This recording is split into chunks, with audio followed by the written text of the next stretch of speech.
Eventyret om fjeren og rosen.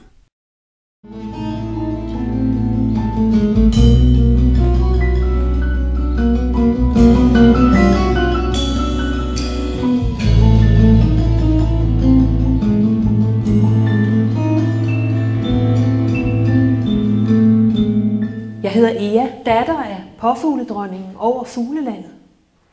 De vise folk i den blå sal har sendt mig herover for sammen med dig at finde en gammel spådom. En spådom, som når den bliver tydet, kan få sumpen til at forsvinde, sådan at fuglelandet og det smukke land igen kan leve side om side, som de gjorde dengang i den store tid. Vil du hjælpe mig med at finde spådommen?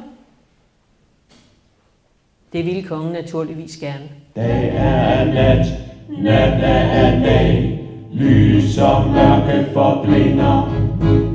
Intet kan leve, kun i sig selv, den gyldne fugl forsvinder. Mørket skal sejre ved ondskab og had, intet kan dette forhindre. Kun fjeren og rosen, der sammen står, kan der få liv til at tindre. Jeg kan faktisk huske spådommen. Dag er nat, nat er dag. Lys og mørke forblinder. Intet kan leve kun i sig selv. Den gyldne fugl forsvinder. Mørket skal sejre ved ondskab og had. Intet kan dette forhindre. Kun fjeren og rosen, der sammen står, kan atter få liv til at tindre. Han kunne huske det. Han kunne huske det hele, og nu vidste han, hvad han ville. Han stod op, gik hen, tog den gyldne fjer ud af det hemmelige rum, lagde den i sin brystlomme, gik ned i stalden, selvom det var midt om natten.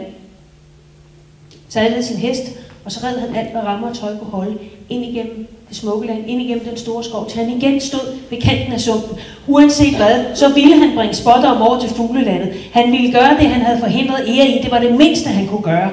Så han sprang af hesten og var parat til at gøre hvad som helst for at komme ind igennem, for han ville bare igennem. Men til sidst var han nødt til at indse, at det var umuligt.